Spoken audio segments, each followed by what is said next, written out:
Shalom saudara-saudaraku, sahabat terbaik channel ini. Saya percaya kita semua diberkati Tuhan. Karena itu, mari kita sisihkan waktu ini untuk memperdalam kebenaran firman Tuhan. Kita akan belajar bersama-sama pelajaran triwulan yang keempat di tahun 2020 dengan tema besar, pendidikan. Dan saat ini kita masuk pelajaran yang kedua. Pelajaran yang kedua dengan judul keluarga. Kita akan belajar pendidikan di dalam keluarga. Mari kita minta tuntunan kuasa sorga untuk mengerti kehendak Tuhan. Bapa di sorga, kami membutuhkan kuasa Roh Kudus-Mu untuk memahami akan firman kebenaran yang akan kami perdalam saat ini. Hadirlah lewat kuasa Roh Kudus-Mu, bekerja dalam hati kami, yakinkan kami, berikan pengertian kepada kami. Hamba berdoa dalam nama Yesus. Amin. Oke, saudaraku yang diberkati Tuhan, ayat yang melandasi pembahasan kita diambil dari Amsal 1 ayat yang ke-8. Firman Tuhan berkata seperti ini. Hai anakku, dengarkanlah didikan ayahmu dan jangan menyia-nyiakan ajaran ibumu. Saudara, sejak penciptaan manusia yang pertama Adam dan Hawa, orang tua pertama, mereka diberikan tanggung jawab yang besar untuk mendidik anak-anak mereka. Sekolah dimaksudkan untuk memperkaya dan memperluas cakupan pendidikan yang mereka terima di dalam keluarga mereka. Ini bukan menggantikan keluarga. Sekali lagi, pendidikan formal di sekolah bukan menggantikan pendidikan di dalam keluarga. Orang tua Kristen harus menyadari akan tanggung jawab mereka. Mereka harus melakukan segala daya upaya untuk mendukung perkembangan daripada anak-anak mereka, mendukung secara spiritual, memberikan masukan, dorongan untuk masalah moral, bahkan intelektual daripada anak-anak mereka. Mari coba kita lihat pelajaran-pelajaran penting yang boleh menjadi pelajaran untuk kita renung-renungkan dalam keluarga kita. Pelajaran di dalam keluarga. Poin pertama, kita akan coba lihat rumah tangga yang pertama. Kemudian kita akan lihat rumah tangga daripada Yesus Kristus. Dan kita akan lihat rumah tangga dewasa ini.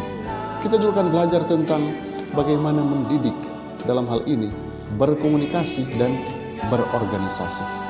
Mari kita masuk pada poin yang pertama, yaitu keluarga yang pertama. Kejadian pasal 3:15. Aku akan mengadakan permusuhan antara engkau dan perempuan ini, antara keturunanmu dan keturunannya. Keturunannya akan meremukkan kepalamu dan engkau akan meremukkan tumitnya. Saudara, Adam dan Hawa ini adalah anak-anak Tuhan. Bahkan guru mereka ialah Tuhan. Ini pelajaran kemarin. Dan Tuhan mengajar mereka bersama-sama dengan malaikat yang mendampingi mereka untuk mendukung pendidikan mereka. Nah, ketika dosa masuk ke atas muka bumi ini, ada satu topik baru yang harus mereka pelajari. Ingat, pelajaran kemarin kita pelajari bahwa Allah adalah guru mereka dan kemudian alam adalah buku pelajaran mereka. Tapi ketika manusia jatuh ke dalam dosa, ada kurikulum tambahan yang ditambahkan. Rencana penebusan. Adam dan Hawa menjadi guru yang pertama dari anak mereka, Kain. Dan unit keluarga ini menjadi jantung pendidikan. Dan ini juga menjadi jantung pendidikan keluarga dewasa ini. Saudaraku, anak-anak perlu diajar tentang nilai-nilai kekristenan. Mereka harus belajar mencintai Tuhan. Mereka juga harus belajar bagaimana menerima Yesus sebagai Tuhan dan Juru Selamat. Bahkan mereka juga diajar bagaimana menjadikan Yesus sebagai sahabat mereka. Kain dan Habel, mereka dididik di dalam keluarga yang sama, tetapi ada hasil yang berbeda. Ingat saudaraku, setiap pendidikan yang coba kita usahakan biasanya ada hasil. Dan kadangkala kita mulai berpikir, kenapa pendidikan ini berbeda hasilnya? Saudaraku, sebelum manusia jatuh ke dalam dosa, Allah yang mendidik Adam dan Hawa. Tapi kemudian karena manusia mau menjadi seperti Allah, pada akhirnya mereka jatuh ke dalam dosa. Dan tidak heran, hasil daripada dosa ini menghasilkan juga dua pilihan yang berbeda. Manusia yang pertama, Adam dan Hawa, ketika mereka mendapatkan anak-anak pertama mereka juga menentukan pilihan mereka masing-masing. Saudaraku, ternyata efek daripada dosa itu mulai ada sejak di Taman Eden. Dan ini merusak keluarga yang pertama. Saudaraku, akankah kita membiarkan dosa akan terus masuk dalam keluarga kita? Pilihan ada di tangan kita. Kita perlu menentukan pilihan yang tepat untuk menjadikan keluarga kita aman dari serangan musuh. Karena itu saudaraku, mari tetap kita jadikan Tuhan yang pertama dan terutama di dalam keluarga kita. Sehingga anak-anak didik kita akan terjaga dari pengaruh-pengaruh dunia. Mereka akan terfokus hanya kepada surga saja. Mari kita lihat keluarga yang kedua, yaitu keluarga Yesus. Lukas 2 ayat 40 berkata, anak itu bertambah besar dan menjadi kuat, penuh hikmat dan kasih karunia Allah ada padanya. Tuhan memilih orang tua Yesus dengan sangat hati-hati, saudaraku, karena mereka akan bertanggung jawab atas pendidikan daripada Yesus itu sendiri. Mari coba kita lihat, Yusuf ini seorang yang benar, seorang yang taat kepada Tuhan. Matius 1 ayat 18-25 mencatat hal itu. Sedangkan Maria adalah seorang wanita yang spiritual, yang rohaninya mantap, cerdas. Dia bertekad penuh untuk mendidik Yesus, patuh, rendah hati, dan suka membantu. Dan dia mempercayai akan Tuhan sepenuhnya. Oh, sungguh luar biasa.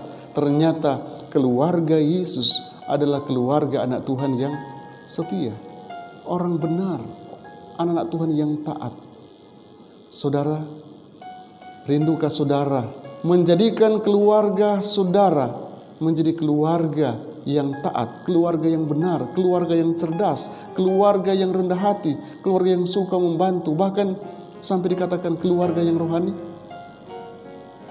Saudara, jadikan Yesus yang utama, dan Yesus tinggal dalam keluargamu, dan keluargamu akan jadi keluarga yang berhasil bukan hanya di dunia ini, tapi sampai dalam kerajaan sorga. Ingat, kedua orang tua Yesus adalah anak-anak Tuhan yang jujur. Mereka tahu bagaimana mendidik anak-anak mereka di dalam kasih. Mereka tahu bagaimana mendidik anak-anak mereka dalam ketaatan. Allah sendiri yang menjadi guru juga Yesus ketika Yesus bertumbuh. Oleh karena orang tua mengajarkan untuk lebih mendahulukan Tuhan dalam segala hal.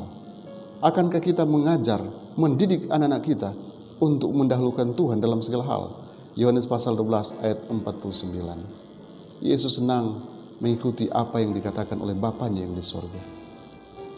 Yesus, dia belajar dari Bapa di sorga, dari Tuhan yang bahkan tidak bisa dimengerti oleh orang tua duniawi. Namun kita perlu mendidik mereka, mendidik anak-anak kita untuk mengerti akan kehendak Tuhan di dalam perjalanan iman mereka selanjutnya. Kemudian kita masuk pada poin yang ketiga, yaitu keluarga saat ini. Efesus 6 ayat yang keempat berkata, dan kamu bapak-bapak, janganlah bangkitkan amarah di dalam hati anak-anakmu, tetapi didiklah mereka di dalam ajaran dan nasihat Tuhan. Saudara, ayah adalah kepala keluarga. Ini menurut Efesus 5 ayat yang ke-23. Jadi, dia bertanggung jawab secara penuh untuk mewakili karakter Kristus di dalam keluarga. Kemudian ibu memiliki pengaruh yang besar di dalam kepribadian, karakter, temperamen daripada anak-anaknya.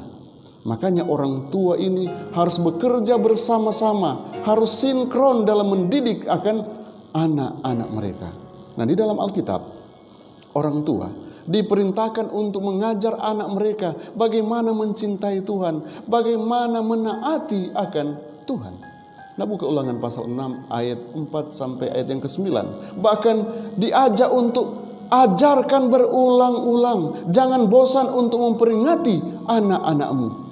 Kadang-kala kita sudah bosan sampai katakan, kita kan sudah beritahukan kepadanya. Ternyata firman Tuhan katakan, ajarkan mereka berulang-ulang. Pada waktu duduk, berjalan kah, berdiri. Ajar mereka tentang kebenaran, sehingga mereka tidak akan jauh dari kebenaran Tuhan. Anak-anak akan bertanggung jawab nanti atas tindakan mereka setelah mereka dewasa. Nah, ketika kita bentuk mereka sejak dini, pada akhirnya mereka akan terbentuk menjadi anak Tuhan yang tetap setia. Namun saudaraku, orang tua juga harus bertanggung jawab untuk menanam benih-benih di dalamnya yang akan tumbuh subur kepada kehidupan yang kekal. Saudaraku, sadar atau tidak, setan juga sementara bekerja di dalam lingkungan keluarga kita. Setan juga tidak tinggal diam seperti manusia yang pertama. Dia mau supaya dia juga boleh menggabungkan diri dengan keluarga umat manusia. Dia ingin meracuni semua pikiran dari anggota-anggota keluarga anak Allah. Jadi berhati-hati saudaraku. Makanya kita perlu lihat bagaimana kita mendidik dalam hal komunikasi. Amsal 10 ayat 32. Bibir orang benar tahu akan hal yang menyenangkan, tetapi mulut orang fasik hanya tahu tipu muslihat. Komunikasi yang tepat itu sangat penting dalam pendidikan, saudara. Orang tua harus menyediakan waktu untuk berkomunikasi dengan anak-anak mereka. Mungkin tidak hanya bicara, tetapi juga harus mendengarkan mereka. Kadang-kadang kita hanya berpikir anak-anak harus mendengarkan orang tua. Ada saatnya saudaraku, kita harus membiarkan mereka menceritakan isi hati mereka kepada orang tua. Komunikasi ini harus melibatkan sisi emosional. Orang tua harus tunjukkan kasih yang sungguh-sungguh kepada anak-anak mereka. Dan ini perlu diwujud nyatakan dalam tindakan yang tulus. Kita harus selalu meminta hikmat kepada Tuhan untuk bagaimana kita mampu menanamkan nilai-nilai kekristenan kepada anak-anak kita, sehingga mereka tidak akan menyimpang dari jalan yang diajarkan kita. Oleh karena kita memiliki tuntunan dari sorga. Ingat, kata-kata kita juga akan menjadi teladan bagi anak-anak kita. Berhati-hati kita dalam berkata-kata di dalam keluarga, karena anak-anak cenderung untuk mendengar dari orang tua dan percaya dengan apa yang orang tua katakan. Mereka pasti langsung sampaikan kepada sahabat-sahabat mereka. Waktu yang kita habiskan untuk berkomunikasi dengan setiap anggota keluarga itu adalah waktu yang sangat-sangat berharga. Karena itu saudaraku, mari kita belajar berkomunikasi yang baik dalam keluarga. Bukan hanya berpikir saya kepala keluarga harus didengarkan. Oh, saya ibu rumah tangga, apa yang saya katakan harus seperti ini. Tapi kita perlu berkomunikasi. Anak-anak boleh diberikan kesempatan untuk berbicara, dan kita juga sebagai orang tua perlu melihat apakah yang mereka bicarakan itu benar atau salah, sehingga kita bisa meluruskannya. Kemudian yang kedua yaitu organisasi. Mari coba kita lihat Ulangan 6 ayat 6 sampai yang ke-7. Apa yang kuperintahkan kepadamu pada hari ini haruslah engkau perhatikan, haruslah engkau mengajarkannya berulang-ulang kepada anak-anakmu dan membicarakannya apabila engkau duduk di rumahmu, apabila engkau sedang berjalan dalam perjalanan, apabila engkau berbaring, dan apabila engkau bangun. Jadi kita harus atur jadwal ini. Jadwal kita harus atur sedemikian rupa sehingga selalu ada waktu untuk mendidik anak-anak kita. Penting untuk menetapkan waktu tertentu untuk membagikan hikmat dan janji Tuhan kepada anak-anak kita. Saudara, sebagai keluarga-keluarga Kristen, kita harus sisihkan waktu-waktu khusus untuk mendidik anak-anak kita. Bukan hanya mezbah keluarga di pagi hari, bukan hanya di waktu petang, tetapi kita juga boleh sisihkan waktu-waktu yang lain untuk bersama-sama dengan anak-anak kita tanamkan benih-benih firman kepada mereka sejak mereka dini, sehingga mereka akan bertumbuh dengan penuh hikmat dan mereka boleh menentukan pilihan mereka kepada pilihan yang tepat pula. Kita juga harus berkomunikasi dengan anak-anak kita di dalam doa bersama. Kita perlu atur doa bersama anak-anak kita. Bahkan jadwalkan ibadah keluarga. Ceritakan kepada anak-anak kecil sebuah cerita Alkitab yang mungkin mereka belum pernah dengar sampai mereka tertidur. Karena kita adalah unit keluarga, organisasi terkecil dalam dunia ini. Ini organisasi. Kadang-kadang kita pikir, oh cuma organisasi yang besar yang boleh ada komunikasi yang baik. Boleh ada dia punya aturan-aturan, boleh atur jadwal. Tapi organisasi yang terkecil sekalipun ternyata perlu mengatur secara sistematis baik waktu dan juga hal-hal yang penting untuk menumbuh kembangkan tabiat anak-anak kita. Kemudian kita ajar anak-anak bagaimana mengikuti jalan yang benar. Bagaimana kita arahkan mereka supaya tidak menyimpang ke kanan dan ke kiri. Bahkan Amsal pasal 22 sampai masa tua mereka tidak akan menyimpang ke kanan ke kiri. Tetap kepada jalur. Oleh karena di dalam unit keluarga, ini organisasi terkecil, kita sudah ajarkan prinsip-prinsip yang benar kepada mereka. Oh saudaraku, puji Tuhan. Pena inspirasi dalam buku In Heavenly Place 22 Juli. Nyanyi White katakan, Dia, Allah, ingin melihat yang berkumpul ke rumah orang-orang kita sekelompok besar remaja yang karena pengaruh saleh dari rumah mereka telah menyerahkan hati mereka kepadanya dan pergi untuk memberikan pelayanan tertinggi dalam hidup mereka kepadanya. Diarahkan dan dilatih oleh instruksi yang saleh dari rumah, pengaruh suasana ibadah pagi dan petang, teladan yang konsisten dari orang tua yang mencintai dan takut akan Tuhan.